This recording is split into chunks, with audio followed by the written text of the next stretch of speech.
Hey y'all, Bloodwing here, back to bring some grumpiness to the internet. And welcome back to Redneck Radio, the live stream where today you get an extra healthy helping of a big steaming bowl of pinto beans with a generous side of fried potatoes, sweet cornbread, and this is the important part, a couple of fresh from the garden green onions.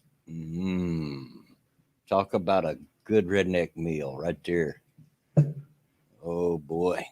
How's everybody doing? Alex will be along shortly. He's got some issues going on, but he'll be here momentarily. Angry Illinoisan, glad to see you. Yeah, I know Scribe, and he's tended to do that lately, and it's okay. It's okay. It's impossible to find a time anymore where somebody isn't streaming, or uploading a video. It's impossible. So it don't bother me. It don't bother me. If you want to go watch Scribe, that's cool. If you want to hang out with me, appreciate it. Megan Jade, hello. Nade, howdy howdy. Kyler, you go teach Gandhi what's what, because he's a little so and so. Duck Dog, I now live in a refrigerator. This is awesome. I know, right? It's really hot here where I live right now. Brian, no, I didn't get stuck. I started just as soon as the timer hit zero. So, Grilling Pirate Pete just went to the dirt track last night. That's like I said before. That's a good time. I love going to the local tracks. It's a lot of fun. Although there are a couple of local tracks that, yeah, you better hold on to your purse and watch your backside because they get a little bit dangerous. Sean DW, afternoon. K Shul, howdy. Um, Jedi Ghost Bear, how you doing? The Alfie problem. Yeah, yeah. Um, all you need, how you doing?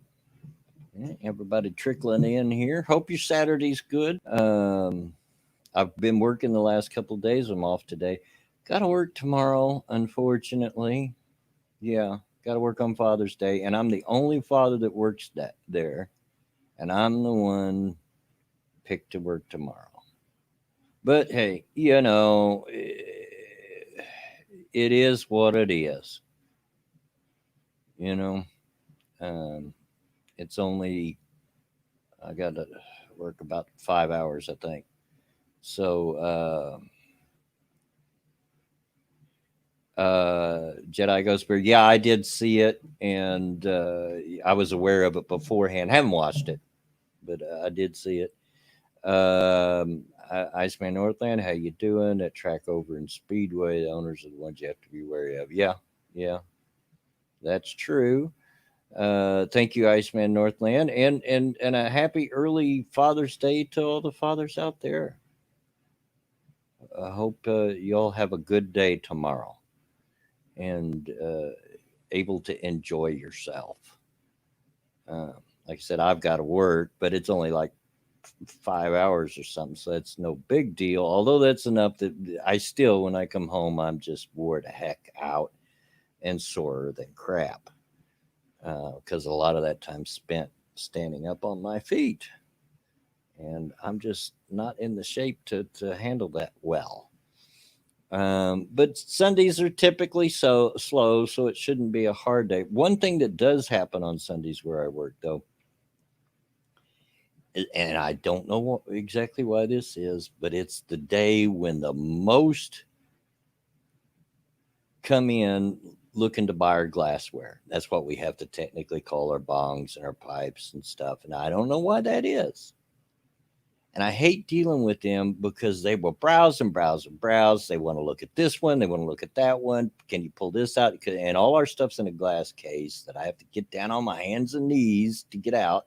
Can I look at this one? Oh, no, I don't want that. Can I look at this other one? Can I? Oh, Those people will drive me nuts, and I don't know why it is, but Sunday is the day that you tend to get the most of them. The- and they just browse and browse and browse and tie you up.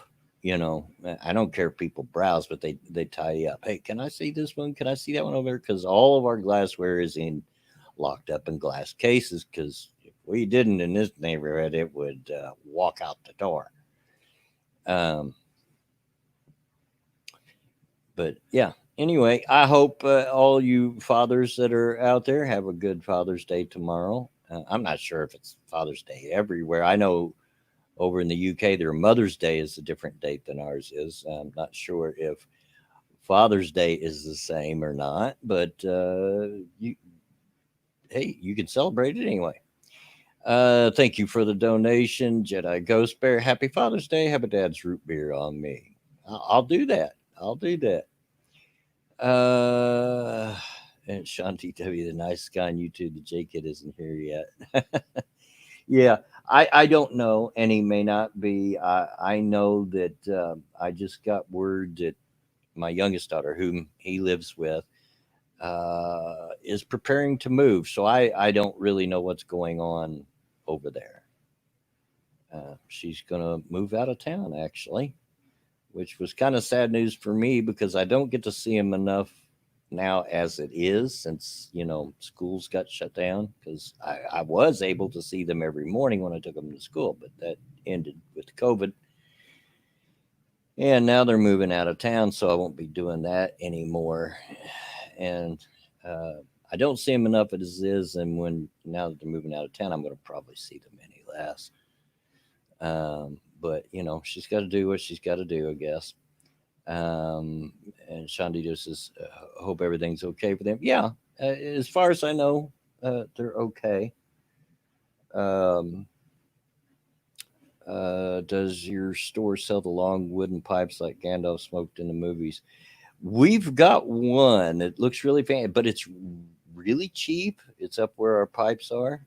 For a pipe, it's really cheap. It's like 20. It's less than $30. Which, if you ever priced tobacco pipes, because that's what it's up with our regular with the Dr. Graybos and stuff. They are expensive anymore.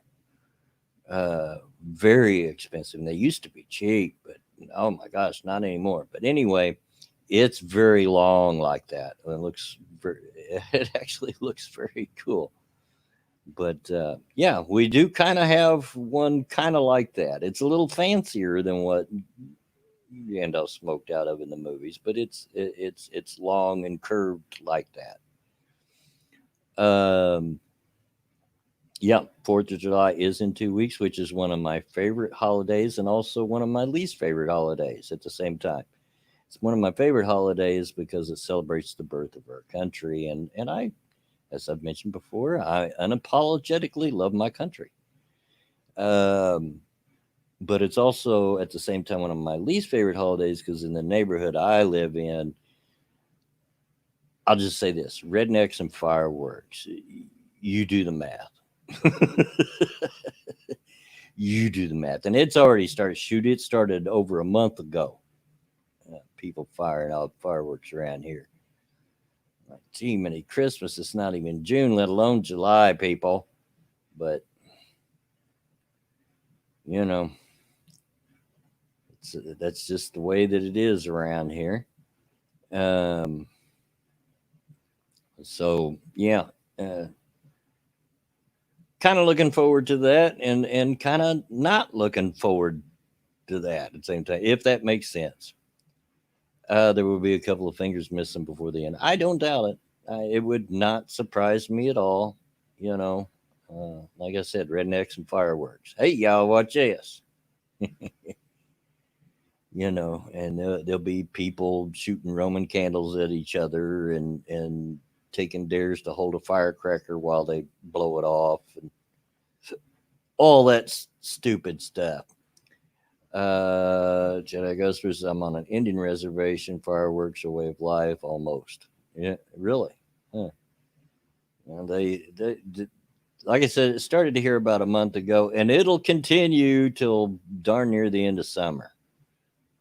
These because close to the 4th of July, like right now, a lot of little fireworks shops will open up for several weeks and then they'll close. But these idiots are around here on welfare, but they'll go and spend all that on fireworks. They'll get a big supply, and it'll take them forever to run out of them. Hey Jen, how you doing? I think I might have found a great game for you to play called Barn Finders. Have you heard about it yet? No, don't think so. Don't think so. Of course, right now I'm still very much into replaying Skyrim, heavily modded version of Skyrim, and when I don't work, J Kid and Nate and Mickey and Alex and I have all been getting together and playing 7 Days to Die. So don't really got room for a new game at the moment, but I'm always interested in it if for later. Heck, I've got 2 games I haven't even played yet that I bought when they were real cheap. Speaking of, if you're a fan of Skyrim and also of Oblivion, well, if any of the Bethesda games, they are on massive sale right now. I mean, very cheap. You can get a version of Oblivion with all the DLCs for like $9. So, yeah, I haven't played Oblivion in quite a while, and when I did have it, I had it on my Xbox 360. So, been thinking about taking a little bit of my truck fixing money and buying that because it's all the money that I have saved up.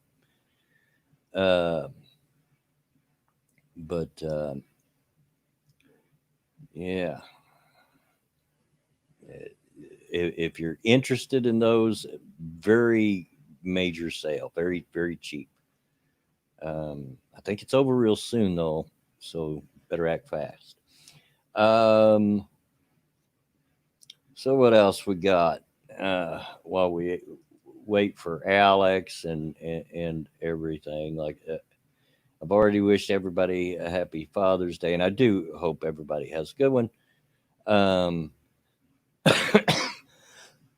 Excuse me. That cough come up from nowhere. Ever pick up anything from the Creation Club? I don't think so. Number one, unfortunately, the Creation Club tends to charge for their mods, and I'm not going to pay money for a mod. In my opinion, community mods need to be free. That's just my opinion. And a lot of mod makers feel that way too. You get on the Nexus, and it's there's a lot of back and forth over that. But I don't think I do. I mean, it's possible that I do, that it was made from the Creation Club and put up for free, and I picked it up. But I got a lot. I got a lot of them. At last count, I had 305. And you may say, well, now, wait a minute. You can only run 255 on Skyrim. There's a hard limit on 255 plugins. Not if you know what you're doing. If you know what you're doing and you got the proper programs, you can work wonders.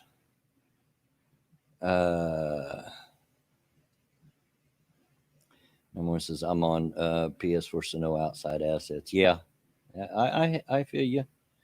I feel you.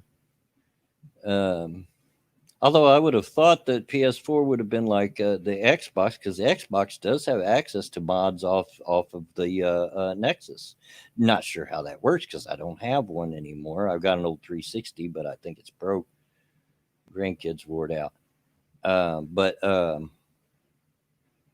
Yeah, I see them talking about it anyway, and in some of the, because when I go to look at a mod, after I look at to see what it does and what it requires, I'll go into the chat section of that mod page and see what people are saying.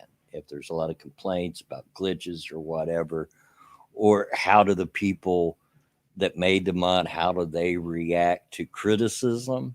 You know, that's also a factor for me. Um, but nope, Sony kicked off. We have mods just really limited. Yeah, yeah, it's that's unfortunate. That's unfortunate. Of course, I'm playing on PC, so I have all the mods that I could ever want. Uh, Plus, I have the creation kit, so I could make mods if I wanted to. And I'm going to make at least a couple of follower mods if I can ever get my head straight on it. Been researching it, just haven't done it yet. Jedi Ghost said the tribe has cracked down on the illegal stuff nowadays. You used to be able to get some wild stuff. Yeah, I bet. I've heard about it. I've never been on a reservation that I recall. But yeah, I've heard stories. Um, oh goodness. Yeah, sorry, I had to get a drink of my coffee. Just made a fresh pot of coffee, and boy, is it good and hot. And I wanted to get it before it cooled off on me. But yeah, I have heard. In fact, I was watching kind of a documentary on an ex WWE wrestler, one of the Canadian ones. Oh, who was it? Dadgummit, I can see him in front of me. I can't think of his name. Uh, anyway, he was killed very mysteriously. He was shot in his home several times. And it's pretty well accepted that he was kind of mixed up in the Canadian mob. And one of the things he was mixed up in was selling cigarettes that he would get from the reservations. They were duty duty free cigarettes, so no tax. Alex, sorry, old man, I don't think I'll be along. You know the reason why. I'll see you in the Discord after. I will join if it eases off. Cheers. See ya, Alex. Sorry to hear that. No, not Chris Benoit, Deck Train. Ah, doggone it. And I can see him.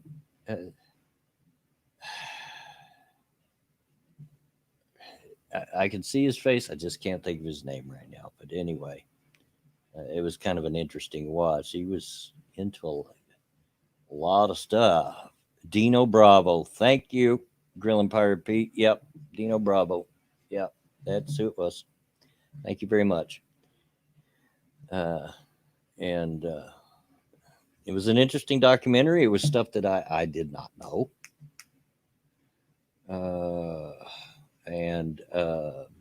But yeah, they still don't know exactly who killed him. He was shot numerous times while he was sitting in his easy chair watching TV. And so they think that there's a pretty good chance he knew who the person was and probably had invited him into his home. But they did find some illegal contraband in his home, and he'd been under watch for quite a while. When he left wrestling, he just got involved in a lot of things he shouldn't have. Sean DW, where is the nearest Chinatown to Springfield, Illinois? I'm that far away from Chinatown. I don't know. I know where Springfield is, and I've been there, but I'm not that familiar with it. But yeah, don't know. Whew. I'm burning up, and I've got the fan going. The air I don't think it's stopped since I've been awake. It's 90 degrees here, which for those of you that use Celsius, I think is about 37, I think. Pretty sure. 37 degrees Celsius. And it's so humid that everything looks dim and washed out because it's the sun can't shine through all the humidity. And it's yeah, it's miserable, is what it is. It's miserable, but that's Midwestern USA weather for you. That's the way it is. We get the hot, muggy summers and the really cold, snowy winters. We get both extremes here. Ryan Rollins, I'm placing my bets on 53 minutes before the bladder bloodwing fails. Maybe it might even be before that. I didn't go before the stream because I didn't have to. I tried, but I couldn't go. And so who knows? Might be before that. 89 here in Saginaw Bay area of Michigan. Yeah, so you're close, just a degree off. Uh, but the thing here is, and I know it's an old saw, but it's really really true. It's the humidity just makes it even worse, and I'm not kidding. The humidity is so high right now that everything just looks dim and washed out. And Bloodwing, would you kindly start playing Bioshock again?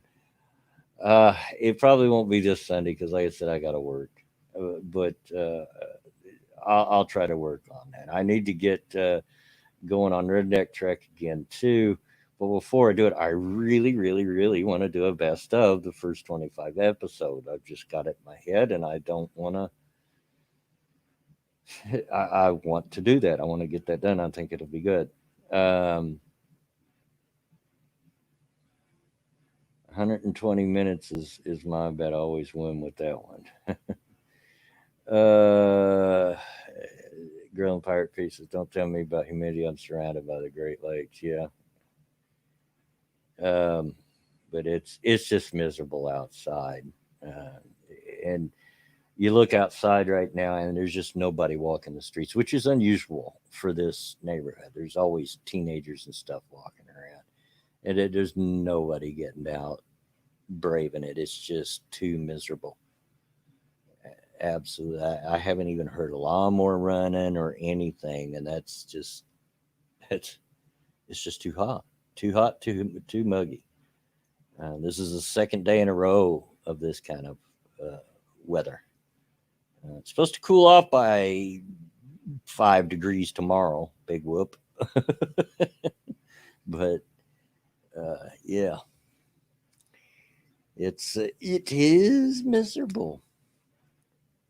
Um, what else we got? Since Alex isn't going to be able to make it, um, I didn't. As usual, I don't have a floor plan. I don't have a plan set out of what I want to talk about, and I never do. And I do that on purpose because I want these live streams to be generic. I want them to be well, not generic. I want them to just flow naturally. Whatever comes up, comes up. Like I've always said, I wanted to be like sitting around the kitchen table with your friends and talking. Um, Grilling pirate pieces. Heat was nice at the track, though the women had the ladies on display. Some you were actually happy to see. Yeah, I feel you. I've been to Walmart after midnight. I feel you. Um, but you know, I don't have anything, so we'll just see where this goes. Now, like the title said, feeling nostalgia, and that's because in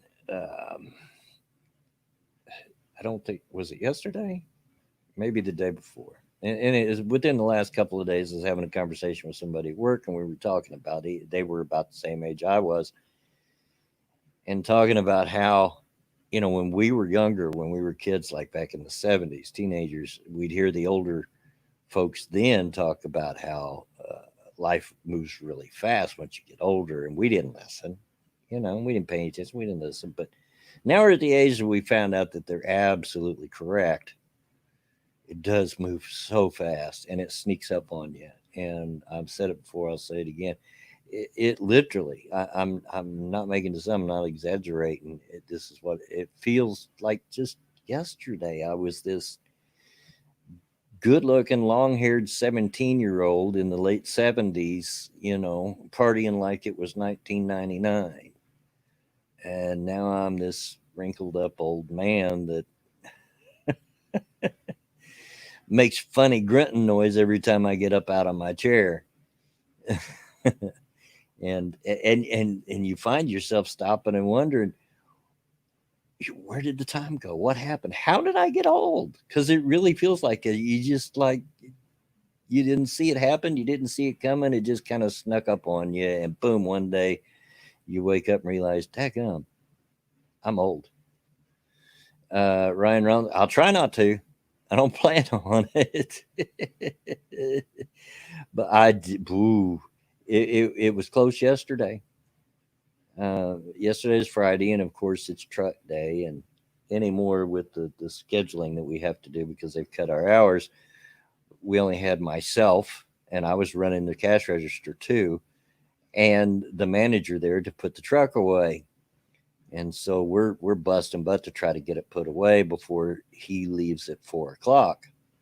I got there at 2. Truck got there about quarter after 2, and I have a spastic colon inherited from my mother, and when it hits, you've got to go now as fast as you can, because if you don't, you're going to forever regret it. And it hit, and I was helping customers, and I was starting to sweat and everything, just trying to hold it. And as soon as it was clear, I hollered at my manager, Johnny, I gotta go to the bathroom. Sorry. And whew, I made it, but it was close. It was close. Uh, yeah, just what you all want to talk about is my bathroom habits, isn't it? But hey, just going with what is.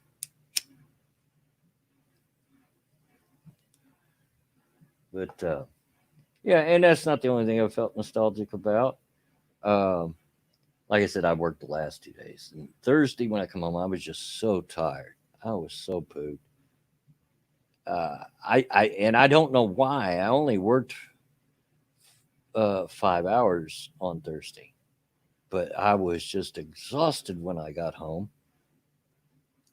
So I didn't even play games. I just chilled out in front of some videos. So I caught up on my music. You all know, because I've talked about it before. One of my guilty pleasures is watching music reaction channels on YouTube, and I caught up on the ones that I watch and that I subscribe to. And there were some pretty good songs in there, so I was rocking out, listening to that, and uh, just and some of the tunes were just bringing back memories, just bringing me right back to when I was a kid. And for instance, one of them, uh, uh, and this is the young boys that I'd like to get on here and interview.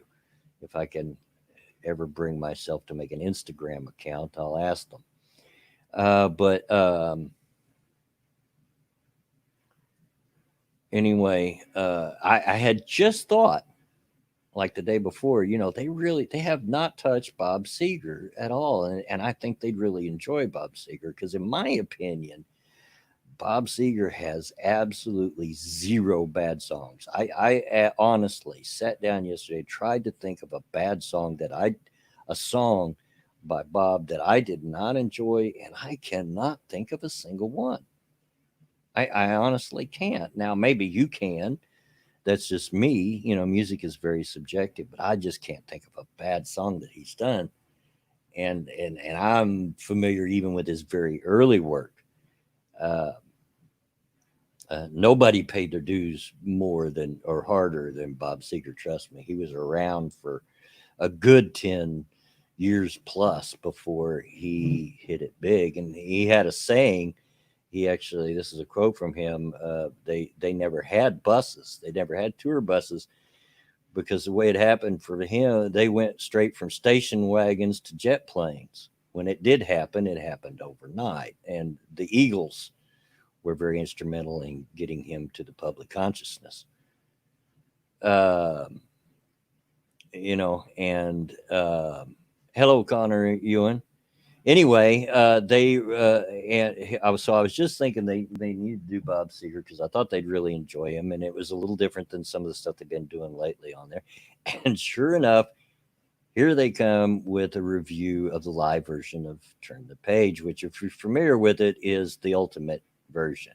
I mean, that's just off of the Live Bullet album. That's just awesome. And I mean, it's awesome enough that even Metallica covered it, and it's just awesome. And while I was sitting there listening to him review and gush over how good it was, it just brought me right back to, because I've seen Bob in many times in concert, and it. It just brought me back. I went a long way around just to tell you that. It just made me, I felt like that 17-year-old kid again. Kyler says, "Well, Gandhi regards his life choices. Yeah, he's a little jerk, seriously. And it isn't just Sev 6. He was in at least the previous two as well, 4 and 5. He was a little jerk." Which is surprising because it's Gandhi, for Pete's sake. But yeah, he's a little jerk in those games. Grill and Pirate Pete says, "None are bad, just some I'm not that fond of." And that is fine. Music is subjective. You like what you like, and you don't like what you don't like. Now, I happen to like Bob Seger. I like all his tunes. I like his voice. I like the Silver Bullets band's style of playing, which is his band he's toured with since forever, just about. And yeah, you ever wake up to the sound of thunder? How far off you sit and wonder. That whole song is just about, and he nails it so well. That whole song is just about getting older and realizing you're getting older, and reminiscing back on your young days. And it's and he nails it so well. He absolute great songwriter. Lyrics and stuff, it's just lyrically it's just he's just so fantastic, and he's a great storyteller. And 95% of his songs, if maybe higher than that, tell a story. He's a great storyteller. Kyle says, "We're not done yet, but IRL has intruded. I got to work today. Got about 10 to 15 minutes before I have to leave." Well, you have a good day when you go, Kyler. Glad you're back at work, but sorry you got to work on Saturday. But yeah, yeah, is what it is, huh? But he says my favorite is Hollywood Nights. Yeah, I love Hollywood. Like I said, I love all these songs. Come to Papa, Bring on the Night, Fire Down Below,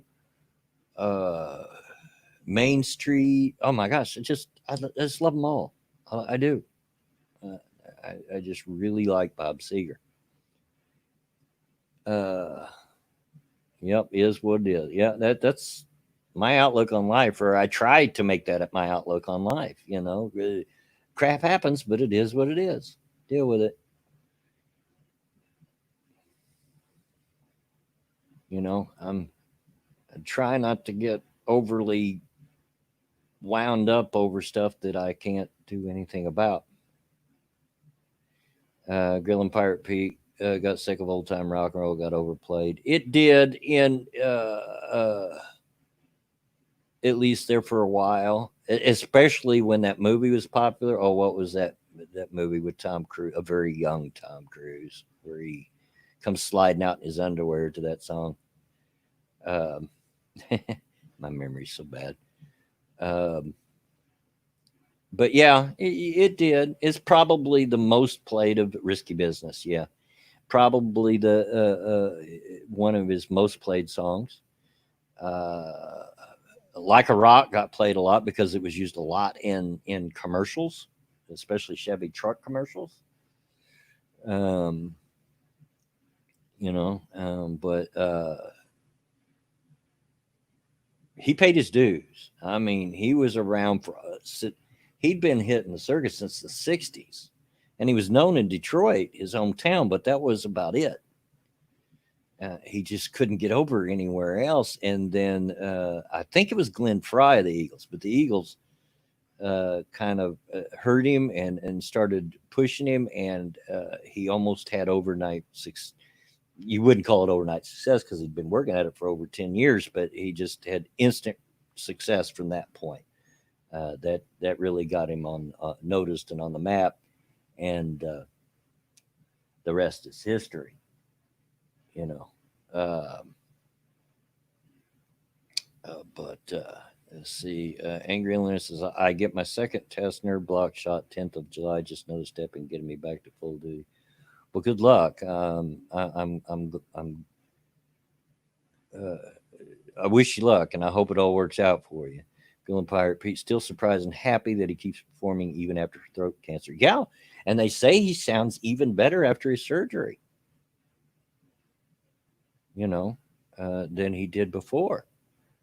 So I don't know. Of course, he always had that gravelly, raspy, very unique voice. But even though it's gravelly and raspy, he had full control of his voice. He knew what he could do with it, and always was in total control when he sang. And very unique voice, very unique sound, and a good many of the songs he does just couldn't be done without his voice. It just couldn't, and have the same effect. Maybe cut out any smoker's scar tissue in the surgery. Might have. But yeah, he's. I have heard. Now I haven't heard him, but I have heard that he sounds even better after his surgery than he did before. Warren Zevon was an underappreciated genius, really well done, quirky rock. Yeah, Werewolves of London was quirky to say the least, but I liked it. I still like it. I'll sing along with it every time that song comes on the radio. Ow, Werewolves London. Um, I'll absolutely sing along with it every time that song happens to come on the radio. And I'm listening. But yeah, uh, Seger. I think particularly the reason Seger made me feel so nostalgic hearing it is because there's that. If you're familiar with the song "Turn the Page," there's just a couple of great, really saxophone parts. They're really short, but the tone is so great, and it just sounds so good. And I've seen them in concert, and they extend that in concert. Sometimes I've seen it, and they would have the uh, saxophone player wired up, and he would lift off and fly, turning flips and stuff, playing an extended riff over the crowd. It was pretty cool. Like a Rock, yeah, Like a Rock is a good song. Like I said, it probably got the most exposure next to old time rock and roll, uh, just simply due to the fact it was used a lot on commercials, especially Chevy truck commercials here in America. I have friends that perform the song "Clap for the Wolfman." They learned it for Halloween. I tipped them $5 to make them play it all the time. Clap for the Wolfman. He gonna rate your records high. Yeah, absolutely. Oh, what was that group? What was the group that also done the song "Don't Call Us, We'll Call You"? If I remember correctly. You have to be old to know who the Wolfman is. Wolfman Jack. Oh, absolutely, I know. And of course, I am old. The Wolfman Jack, you weren't anybody until Wolfman Jack promoted your song, dude. Just uh, the way her strut opening riff is killer. Yes, absolutely, it is. Um, the driving drums on the Hollywood Nights is just, man, that drummer ate his Wheaties before they recorded that song. Uh, yeah, shoo. And it's not a particularly fast song. It's just that the drum part is really fast and driving and doesn't let up. It just goes. And it's a song that you have to be careful listening to on the radio, because before you know it, your foot will be on the floor. Hey, Becca, how you doing? Originally done by the Guess Who. I thought it was somebody else. I mean, I'm not surprised at that, but I thought it was somebody else. For some reason, I was thinking it was the same people that done the song "Don't Call Us, We'll Call You." Do do do do do do do do do do do. Don't call us. Do do do do do do do do. We'll call you. Yeah, my. Sorry for singing. But I might have to look that up. Maybe I'm mistaken on that it was the same ones, but I was almost sure it was. Um, I'm gonna give me a second. I'm not gonna be looking at chat. I'm gonna look this up.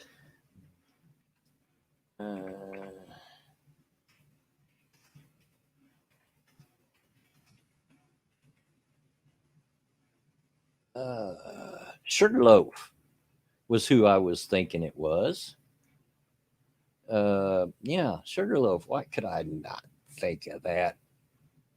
Uh, Good grief! But for some reason, I was thinking it was Sugarloaf. And let's.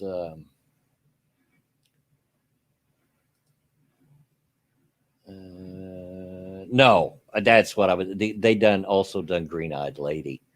That's why I was thinking that. When you get my age, everything gets all jumbled together in the old head. Sometimes it's hard to differentiate what's what. Uh, but yeah, Green Eyed Lady was the other hit that Sugarloaf had. Both songs good, by the way. Green Eyed Lady and Don't Call Us, at least in my opinion. Um, but yeah, uh, excuse me. Uh, Speaking of old intros, how about that bass riff in the beginning? Play it. Oh, do do do do do do do do do do. Hey, yeah. In fact, I heard that song just yesterday. They play it a lot on the classic rock station. They play at work. Uh, but yeah, Wild Cherry, wasn't it? Was the name of the band Wild Cherry? One of the few white funk bands. uh, yeah, it Golden Earring, Radar Love. Oh, I love Golden Earring. Seen them in concert. Seen them in concert. I remember the first time I seen them in concert. I remember being impressed that there was a yellow neon light, a golden ring. Golden ring around the drummer had two bass drums, and there was a yellow neon light around each one of them. Get it? Golden ring, golden earring. But yeah, I've seen them in concert, and many years ago, of course. It was probably right after the song Twilight Zone come out, when they were making a resurgence. So yeah, most likely as not, that's when it went. It was late 70s, early 80s, somewhere in that area. That I'm sure of. But yeah, that song, "Play That Funky Music, White Boy." I love that song. Of course, I love old funk. Give me some old George Clinton, Funkadelic, or Parliament, or something. I'm like, oh my gosh, love this stuff. Like uh, Lakeside, uh, in all them old funk bands. Ohio Players, Hot Chocolate. It just, oh, I love old funk, old school funk. Don't like disco, but I like old funk. You know, um, the only and in my opinion, this band song that I'm about to mention is more funky than disco, because disco is a branch off from funk. So is rap, by the way. It wouldn't exist if funk hadn't have happened. But the closest to disco, and it's kind of a guilty pleasure, is Casey and the Sunshine Band. I love Casey and the Sunshine Band. I just do. But his version of disco is a little more funky than the other stuff that was out at the time. You know, uh, Bill and Pirate Piece have been listening to '70s rock channel on Pandora. I listen to '70s rock and roll all the time, or try to. I listen to the classic rock stations. Let's put it that way. But anymore, there's just as much '80s and '90s as there is '70s out there. Good morning, Rich. Rich O 8181. Was just going to mention Casey. Yeah, I don't know why it is, but I just love. And Mama Minnie, my daughter, uh, if you stick in some Casey and the Sunshine Band, she cannot sit still. I used to have a CD of his, the best of KC, and at the time we had a minivan, and I'd plug that into the CD, and you'd feel the minivan start bouncing, and it's because she's back here dancing in the back seat when she was a teenager. And yeah, I do like KC and the Sunshine Band, and he can't be too bad. I mean, Rob Zombie covered one of his songs. Believe that or not, if you can believe Rob Zombie covering disco, it happened. It's a thing. But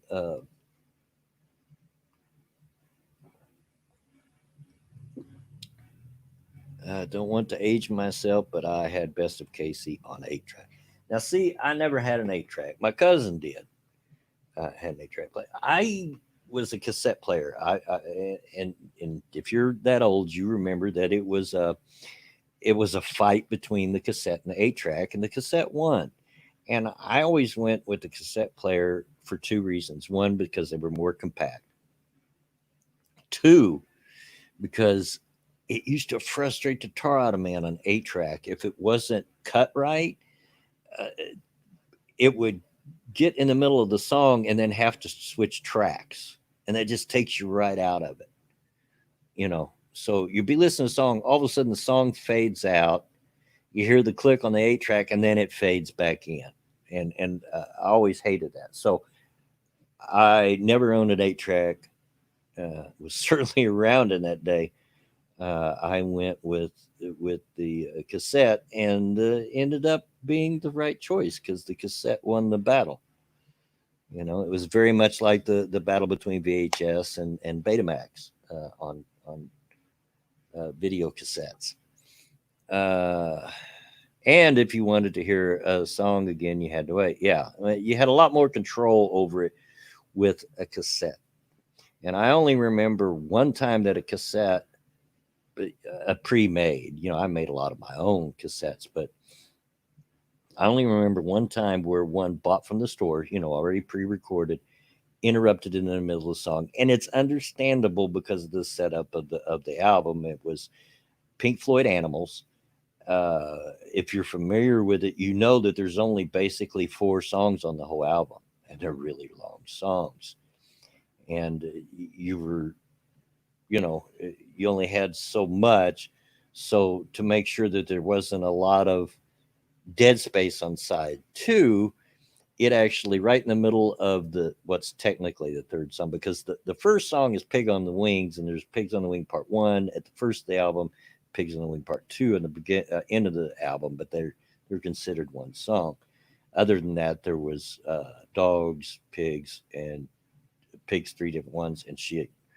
Um, and the cassette would get about halfway through the song Pigs, three different ones, and then fade out, and you'd have to flip the cassette over unless you had a player that would switch sides automatically, which I did. uh, and yeah, you couldn't fix an 8-track with a pencil. I've fixed a few 8-tracks for my cousin, and if you could get it straightened out, because the tapes were bigger on those than on the cassettes, you kind of give it a tug and then let go of it, and it would rewind itself up in there. But if you couldn't get the tape straightened out, it was so much garbage. Uh, the cassette player was way easier. Like Grilling Pirate Pete says, you could just take a number 2 pencil, stick it through the drive holes, for the tape wheels, and twist it and wind it up, and try to straighten the tape out as you went. You know, I've done that many times. Um, just was never a big fan of the 8-track. Like I said, my cousin had it, and they sounded good. Don't get me wrong; the 8-track sounded good. Like I said, the tapes were bigger, wider.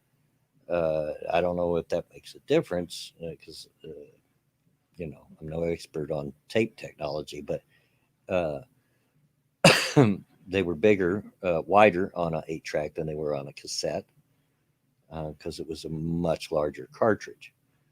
Uh, but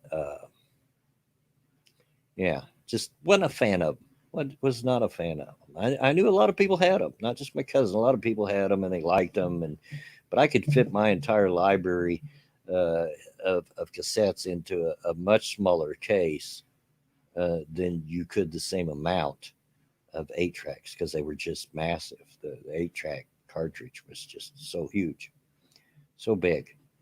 Uh,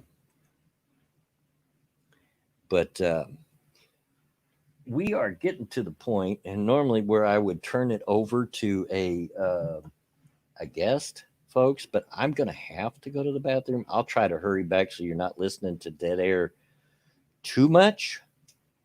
But I'm gonna have to.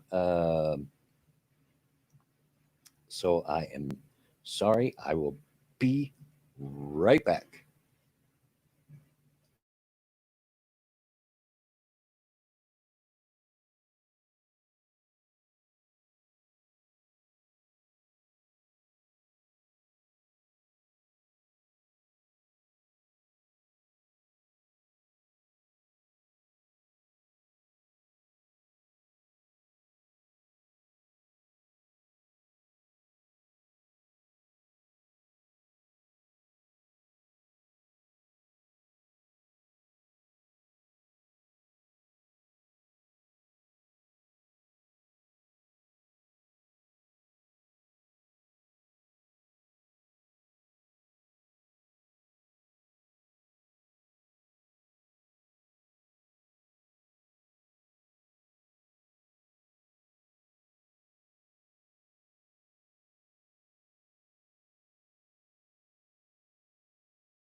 And I'm back. Sorry about that, guys.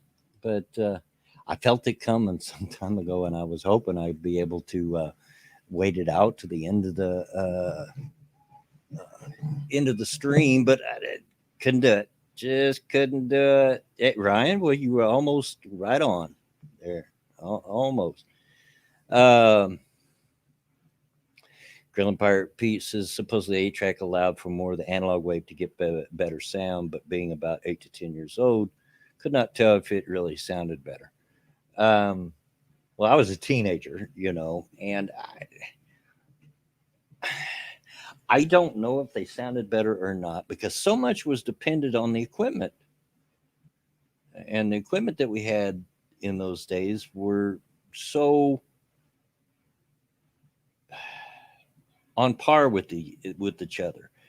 In other words, an 8-track player tended to sound just as good as a cassette player, and the cassette player sounded really good, and especially when they started venturing off and inventing metal tapes and so forth, which sounded really good.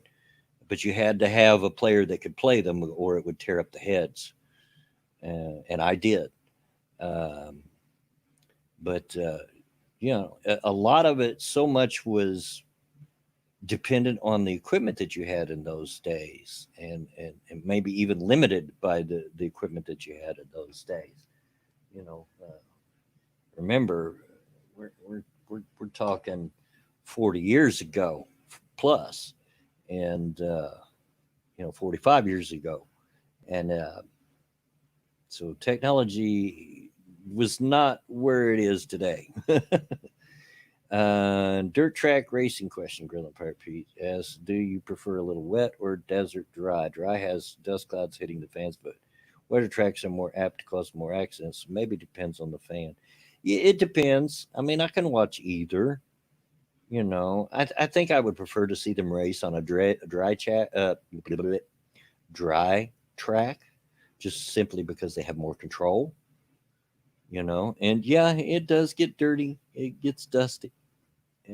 But you got to expect that as a racing fan at a local track. The dust is going to fly. You also know it's going to be very loud, so you bring some hearing protection. If you're worried about that, so uh, you just go into it knowing what you're what's going to happen. What you're going to be facing. So yeah, I think I probably would prefer a dry track just because better racing, better control. And goggles are a good idea, Drill Empire Pete, at a local track, a dirt track. Some of our local tracks here, though, we do have paved tracks also. But I've mentioned before, if you guys have never been to Indiana, you just don't know. But this state is huge on racing. You really can't throw a rock in any direction without getting close to a local track. And there's all kinds. There's dirt tracks. There's uh, paved tracks. There's just everything, and everything else too. I mean, the nationals used to be. I don't know if they still are, but they used to be held here. The drag nationals, just right over here at IRP, Indianapolis Raceway Park. So they've got drag tracks, they've got oval tracks, and it just this state is huge on racing, and has been ever since I can remember. It's just a big part of who we are as Hoosiers, and probably a lot of that goes to the redneckness of the state of Indiana. But yeah. Um, some of those paved tracks can be pretty good, especially when you get the outlaws or the super modifieds running up there. It can be very, very fun to watch. Um, let's see what else. 20 plus years ago, Tri City Motor Speedway was an asphalt track, but they went bankrupt. Then were bought by owners who turned it into a dirt track. Huh. Well, it's easier maintenance, I would imagine, a dirt track than an asphalt because you've got to keep that track in good condition. And depending on the weather in your area, like for instance here, uh, because we get both extremes of weather, we get really hot summers and really cold winters. Uh, Asphalt will crack every year, you know. badly, and so it's a constant battle to keep that a smooth surface. And if it's a raceway, you got to keep it as smooth as possible. Uh, Different racing circuits, less hassle and cheaper to run a dirt track. Yeah, that makes sense too. That makes sense too. Um, and but I'm sure it's got to be easier to maintain a dirt track, the physical track itself, than a paved track as well. Because I would rather imagine keeping a paved track in racing condition would have to be an expensive proposition, to say the least. Um, uh, but yeah, I enjoy both. I enjoy both, dirt and paved. Um, and I enjoy all kinds of racing. I prefer closed wheel racing, stock cars and whatnot. But there's something to be said for a good midget race as well, or quarter midgets, and they're open wheel, and can be fun, uh, fun to watch. Uh, um, Ow. Sorry. Random pain in the side. Not sure what that's about, but it can go away anytime now. Uh, let's see what else can we talk about. I've been going for an hour straight now, and let's see what else I can come up with. I work better when I have someone to bounce off of, to work off of. Always have, but I am capable of just talking forever on my own. And the question is it interesting enough that you all would want to hear it? Because I I might I might talk about anything. Um, if you want to come on, sure, Jen, I'll shoot you a, a link. Just let me know. Um, Last night's races were stock, modified, late model, and four cylinder bombers. Stock purse was 1,000. Late model purse was 2,500. Yeah, um, it's a fun time. I love local racing. I love it. Um, and if you've never been, to you people out there, has never been to your local track and seen a local race, you should sometime. It's a fun time. It's just really fun. Even if it's not more than just uh, like a demo derby. Those can be fun, or a figure eight race or something. Stuff like that. It can be fun as well. Ryan Ross is laying a dirty snow Mexican on down there. Well, but Jen's okay. Jen's okay. Let me. It's been a while since I had you on, so I'm gonna have to find you. Find you. There you are. Uh, okay, link is sent on Twitter, Jen. Join when you can. Um, Mostly local boys racing, fun because you cheer for someone you either know or more than likely somehow related to. Well, here in Indiana, it gets much more involved because we're so into racing, and you have local racing legends that go around to all the state tracks. They don't just race here in Indianapolis; they go to all the tracks around the state, all the big ones. And uh, uh, Kinzer was a big name. Kinzer was a huge racing name. And oh, there's Jen already. Boy, she's Johnny on the spot. How you doing? Hello. Oh, my headphone was like not near my face. There you go. Yeah, I do that sometimes. I'm like, oh, let's race to the window to close it because there's definitely somebody doing the lawn outside, which is good because we've had a lot of hail. Uh-huh. So everyone's pretty much like every time you have like a half day, you just rush out to get everything done that you need to get done because it's been like 3 weeks of it. Uh-huh. A A lot of hail. Thunderstorms? Is that why you're getting a lot of hail? Or lot of hail, a lot of rain. Like it's kind of mixing in and out, but like our north end is just like it's been wasted. I'm not laughing because it's funny, but like yeah, they were kind of yeah, they got a lot of damage and there's some water damage, but we kind of live in a province that has like cities that are known as like high river, so it's not new. Mm.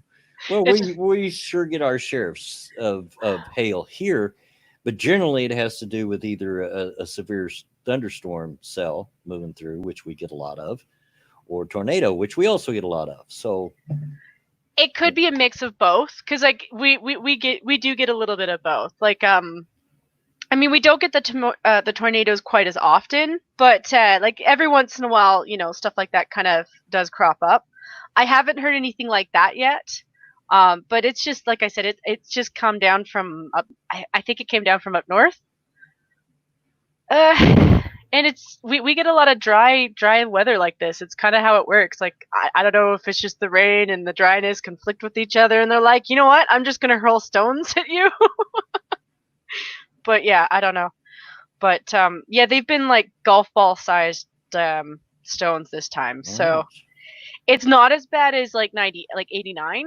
89 was worse, but like this one, it's just weird because it's like focusing on pockets in certain areas, and then it'll just fly over everything else. So Well, the yeah. body shops in the area will be doing some business, won't they? Then Oh, they sure will. Oh, houses too. Lots of houses, like the siding on houses and some windows took a that'll hit. tear the roofs off too. It'll Oh tear the yeah, roof off. yeah. Yeah, like I said, we get more than our share of hail around here, but it generally comes with a severe thunderstorm or with a tornado. It's generally not just hail Yeah. on its own. Yeah, it's been kind of weird for that lately too. Like I said, our city's pretty good about communicating stuff with us, but like I said, I haven't heard anything worse than that. But there has been like, you know, there's still like thunder and lightning and things like that. It's just they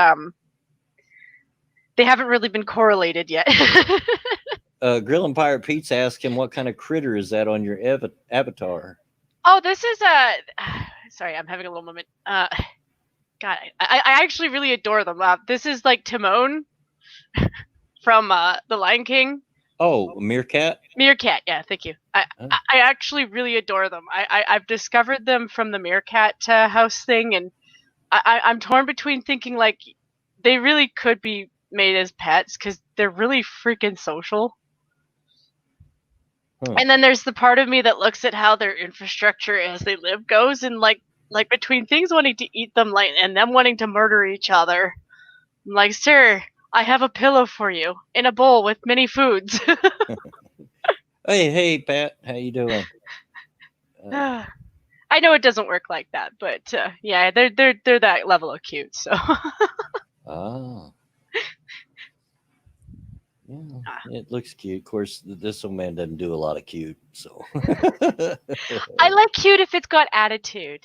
I like cute if it's got a little bit of feist to it, because then it makes me laugh. Yeah. Like as long as it's not like causing damage or anything like that. But I've always liked animals that were a little bit feisty or at least intelligent. Um, Right. so yeah, I'm impartial to the weasel world. I had ferrets growing up, so um, things that are similar. I'm like, oh, I kind of see where you're going with that. Yeah, I didn't have ferrets, but I had a lot of had rats, had pet rats, and had a lot of freaking hamsters. Uh, at one time, and this was in the first year my wife and I were married, we were raising hamsters to sell them to pet shops. I've mentioned it before on this channel. But at one time, we had 27 hamsters. I think that was the most we ever had. Oh, Mama Minnie in chat. Howdy, Pop. Yep. Jen in chat. Hey, baby. I was just Um, typing out hello. Also to Pat. yeah. Um, I just type slow. yeah.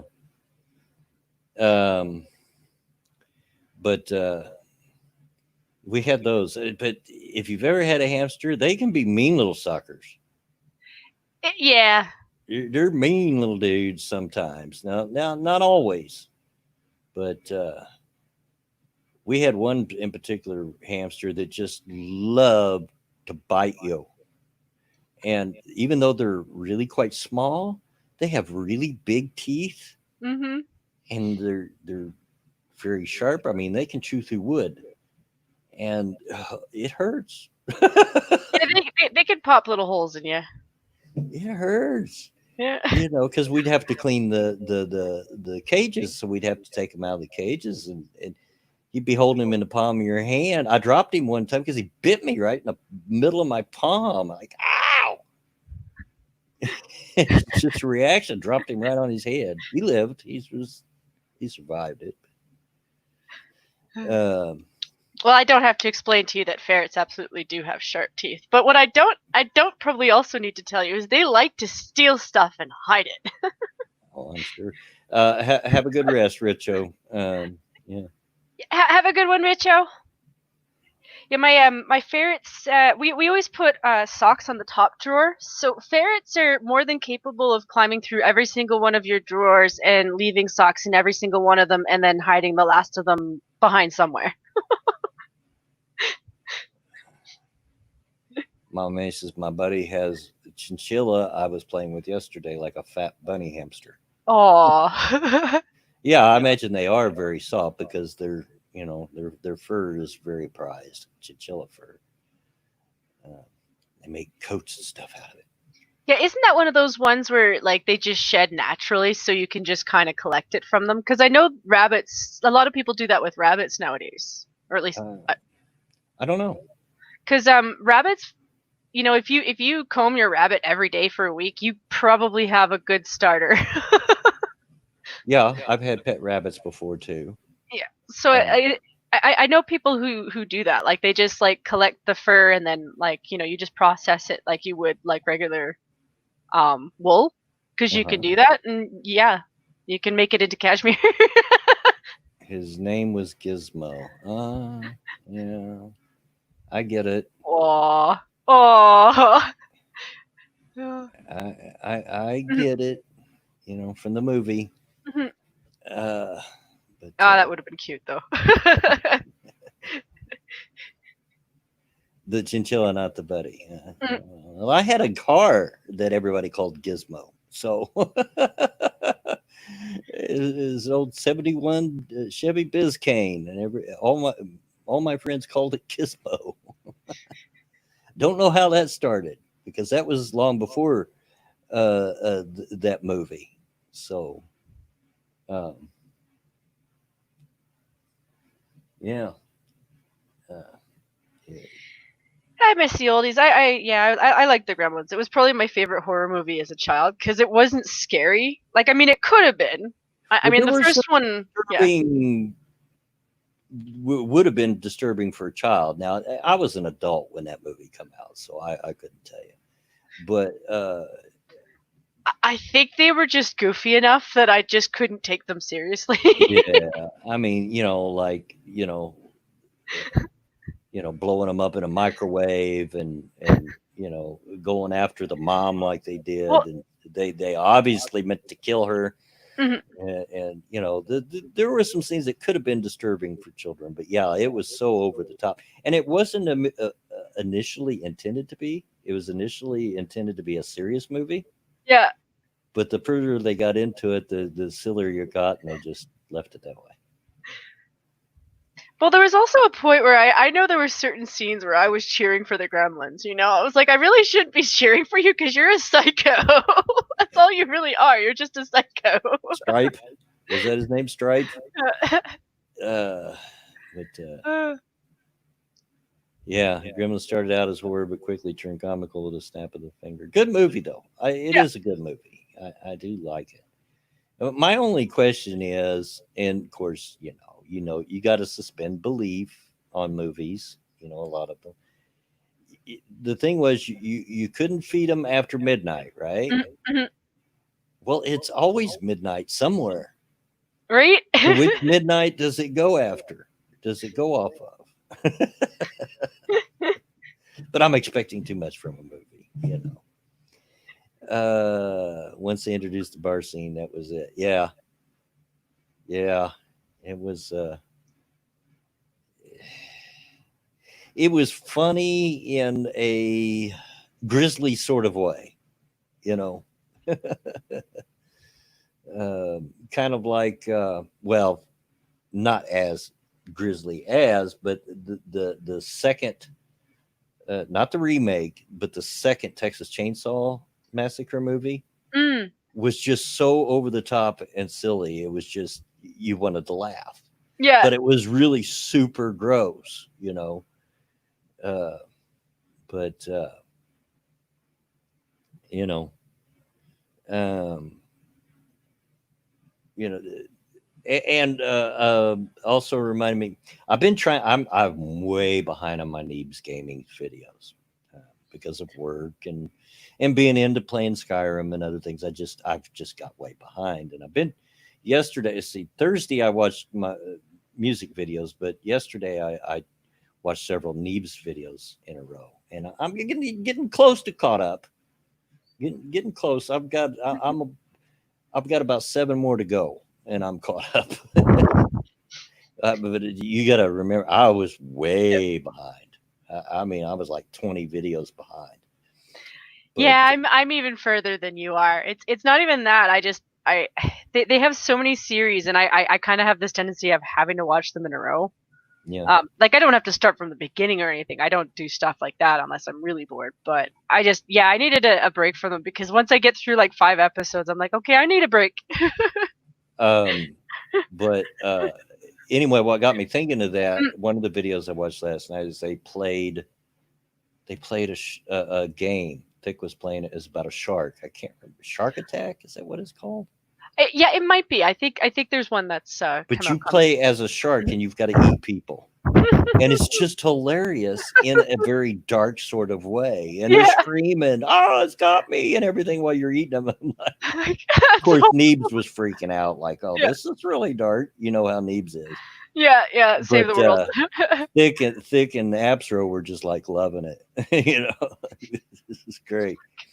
Pat, so speaking of movies, I just watched The Green Sign not too long ago. What a hokey movie! I remember when that movie came out. I was probably a preteen or maybe very early teens, somewhere around the age of 12, 13, somewhere in that area when that movie came out. And it was a big deal. Everybody wanted to go see it back then. Now I didn't, but a neighbor did. And I didn't watch it until later after I was grown up. Uh, but it called the Maneater. Is that what it? Yeah. Okay.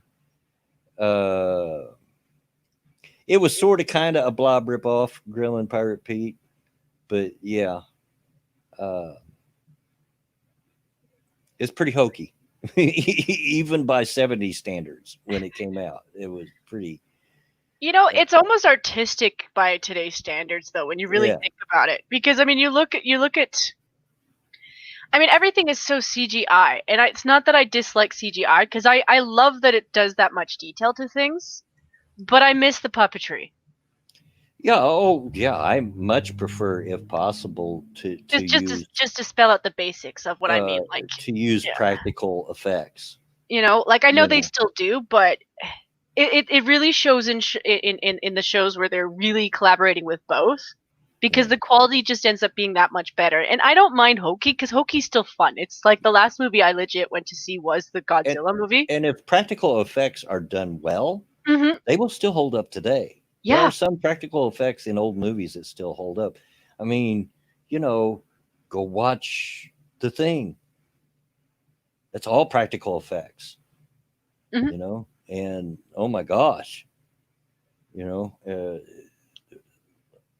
That's the thing about the art of it too. Like, you really had to be creative to create these effects, whereas like with the computer, like yes, I appreciate that it can do it so much easier and really more detailed, but And probably yeah, cheaper. and probably cheaper.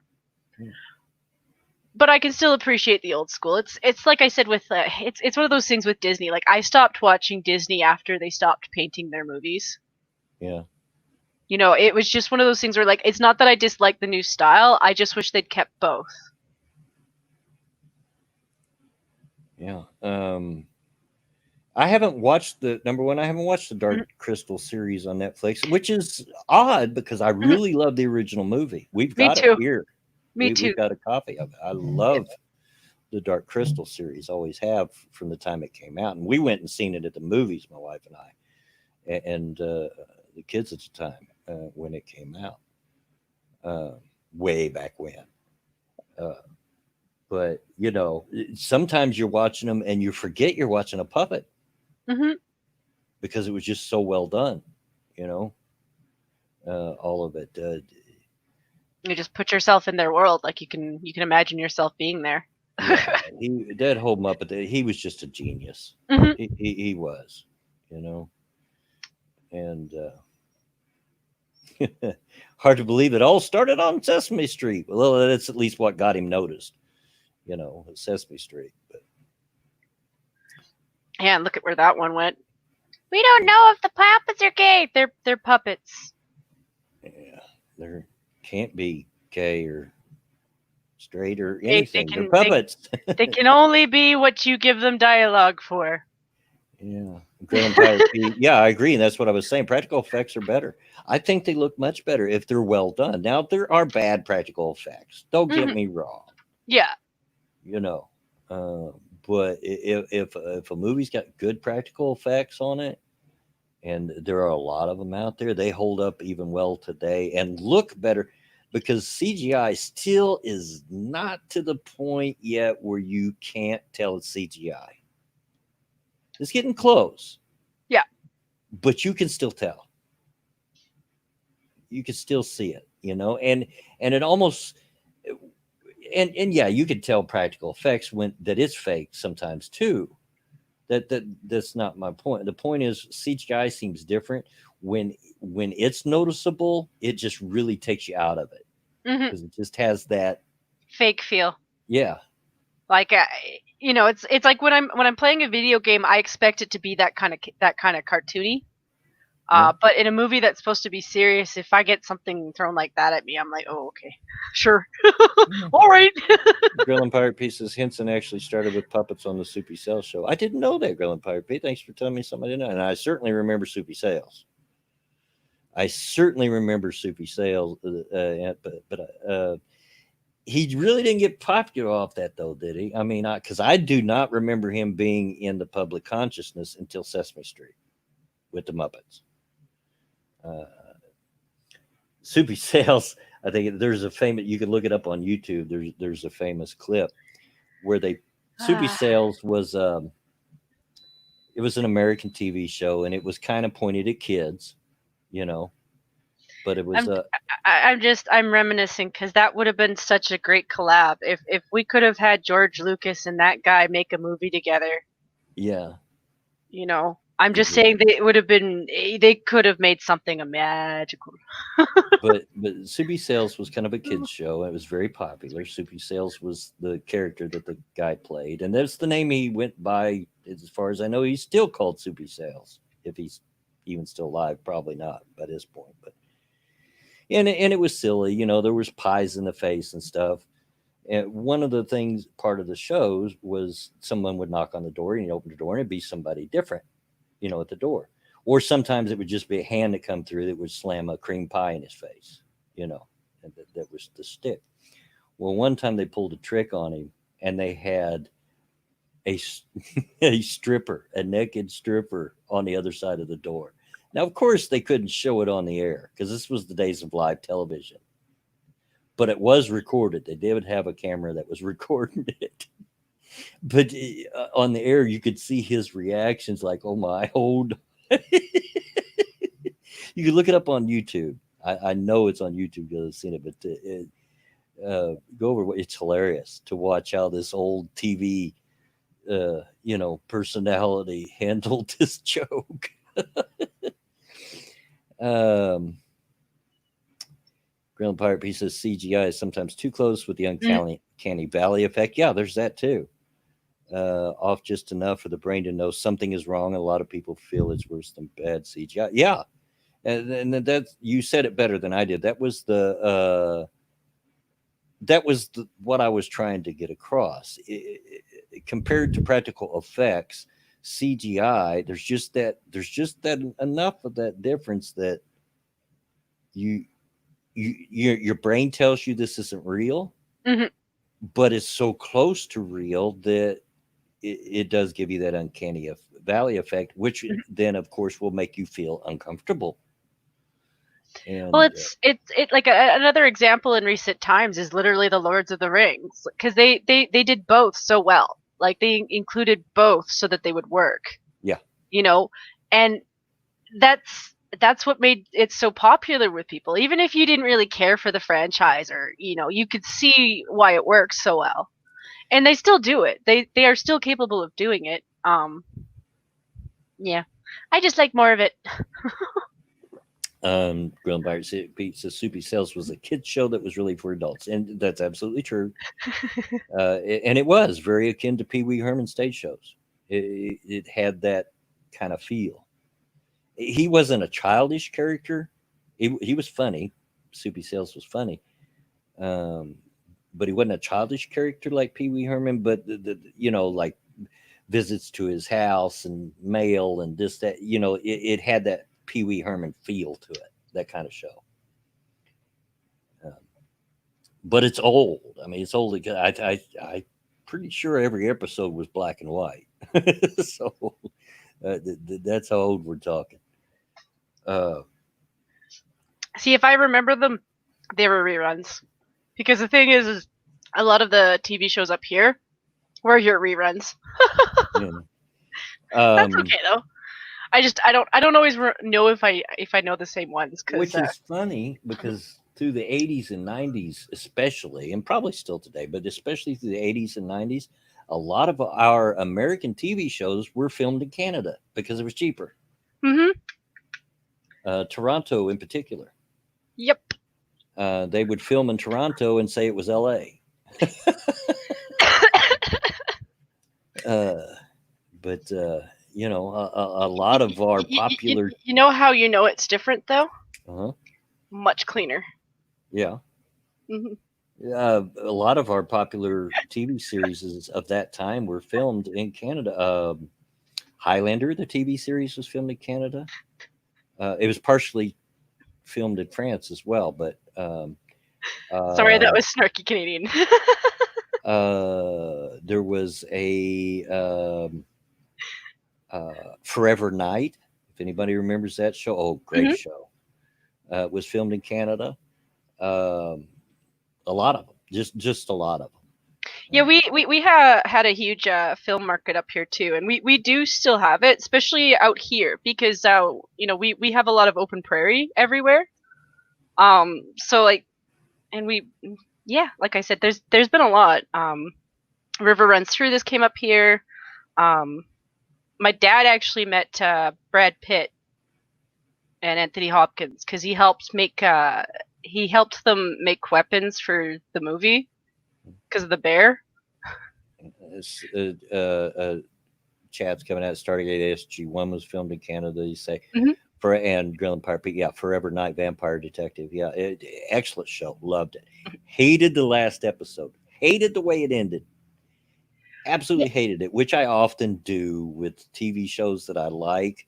The endings are all too often stupid.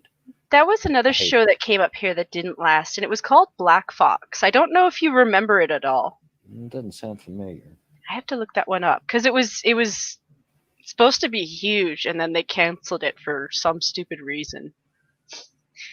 It happens up here a But lot. absolutely great show. If you've never watched it, it's it, it's about a vampire uh, I who's remember that one. like I think, was he 800 years old? He was old, but he and for much of his I guess you'd say, life as a vampire, quote unquote, unlife as a vampire. I don't know. He lived that typical lifestyle, but that he started feeling compassion for humanity, didn't want to kill people anymore, you know, and eventually became a police detective in a city, which of course he only worked the night shift because he's a vampire. And he tried his best to keep his identity hidden as a vampire, although uh, the coroner found out and was trying to help him find a cure. But it's worth a watch if you can find it somewhere. I don't think Hmm. it's on Netflix, but if you can find it somewhere, it's absolutely worth a watch. Good TV show. I would also recommend an even older TV show that's worth a listen. And I always hated that it wasn't on. I think it was only on for 2 seasons, and that's the Night Stalker, Horshack, the Night Stalker. Just absolutely great show. I mean, without the Night Stalker, there probably wouldn't be an X Files because it was like a precursor to the X Files, sort of.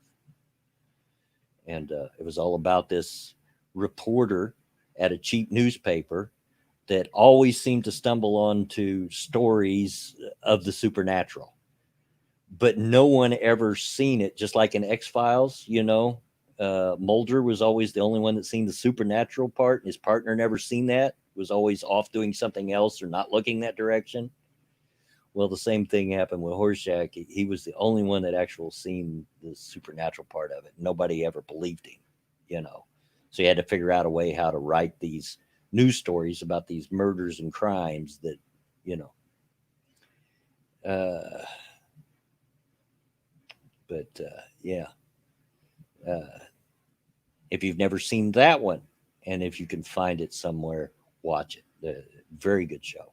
It got canceled way, way too soon, in my opinion.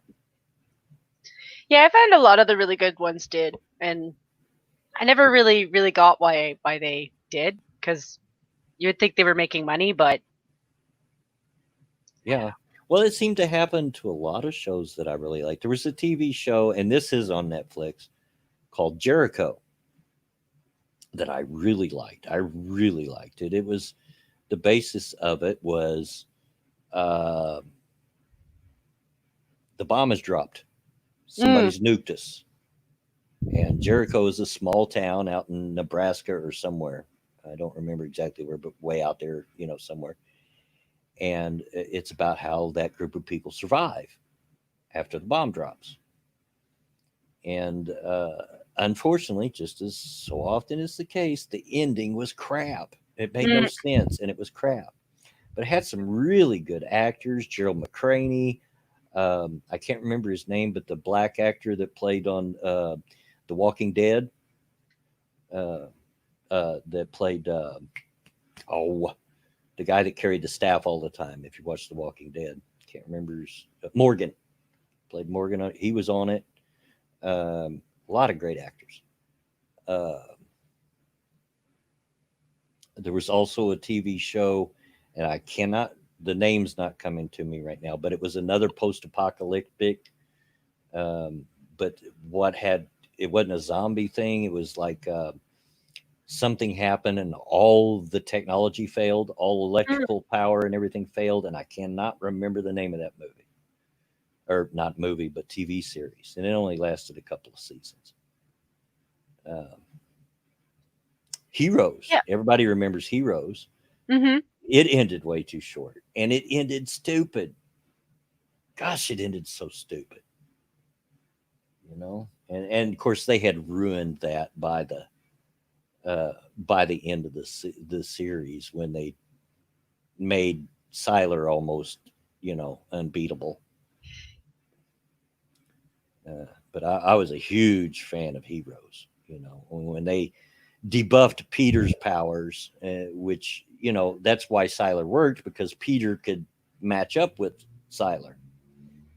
And I know this is making no sense to anybody that's not watched it, but they buffed his powers, and he wasn't nearly as powerful, and so that left Siler to be almost unbeatable, and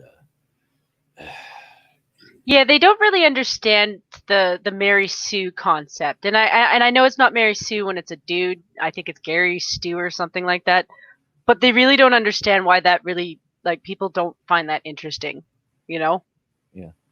The chat's telling me that Revolution was the name of the show that I was trying to think of. Thank you. You know, Uh, but by the fifth season of Lost, I just felt like they'd completely lost the plot. I've never watched Lost because I didn't watch it when it first was running on Mm, TV. I never got into it, so I didn't that's want to kind of get how you into the have middle to. of it. Yeah, that's how you get caught. But I never watched it because I'd heard that the ending was so bad. So I It didn't was. want to get into it, enjoy something, and I probably would. Hmm. And then another TV series that ended stupid. Yeah, Uh, it just they just like I said by the fifth season, like they'd gone in so many circles that it just didn't even make sense. And even by then, most of the main characters that started in the first season I found revolting, and I actually preferred the evil guy because at least I knew he was evil. I respected him for that. But all these people that were like, "Oh, I'm so great," and then you realize they're really vile. yeah. Yeah, like all of them. I don't think there was a single person on that on there that wasn't kind of vile. Yeah, Even that a was, child. in my opinion, this is where they jumped the shark on Yeah. Heroes, is when they buffed Peter's powers to where he wasn't a match for Siler. And also, they what was the Japanese character that had the ability to stop time and to teleport and so forth? Oh, I can't remember. Hero, like the show, but it was Hiro. He was Japanese. I like Uh, his actor too, for the record. yeah, Not to interrupt you again, but like but they made it to where he couldn't use his powers anymore because it gave him a brain tumor. I'm like, dude, he was potentially the most powerful one of them all, even more powerful than Siler. And you, again, you're buffing him so that Siler's just this unbeatable bad guy, and they just killed it. They just killed it. But yeah, I do like his actor as well a lot. Um, that's one good thing that's come out of it. But you know, they I haven't seen them since. I think that's another thing I've noticed that all these really good actors from like even just 6 years ago just disappeared, and I don't know if it's just they've taken breaks from it. well, the actor that played Peter Yeah, has went on. The actor that played his brother, I had knew before from an older TV show, which was really good, and I can't yeah. remember the name of it now. But I've seen him since Mhm. in other things as well. Um, uh, At least that and I've yeah. and the cheerleader, what's her name? I Mm. forget the actress's name. She's went on. Yeah, she actually did pretty well. Like she did well for a while. I can't remember the name of the show. It was on Fox. The guy that played Peter's brother, the one that could fly, um, played. But it was an odd show. He was like this businessman, and he was like a killer businessman, but he had issues. And at the yeah, the actor that played Siler played Spock in the new Trek. Yeah, you're absolutely right. But when he went home, he actually would strip down naked and sleep in a cardboard box in his living room. It was just really strange. I cannot remember the name of it. Maybe somebody out there in chat will remember what I'm talking about. One of you older ones, because it is a little bit of an older TV show. But he had played in that previous to Heroes, so I was familiar with him as an actor. Yeah. Um, but my wife is going to get her block cherry pop. Okay, not sure what that means. Me neither. There's a lot of different blocks that could be talking about. You talking about your spinal block or whatever it is that you're going through? Um, but oh, I cannot remember his name. The name of the show. It was a good show, but it was really odd. Uh, Yeah, I left TV behind a long time ago. You see, I moved out before 2000 because I had this opinion that if you were 18 and you were still living at home, you were kind of a bum.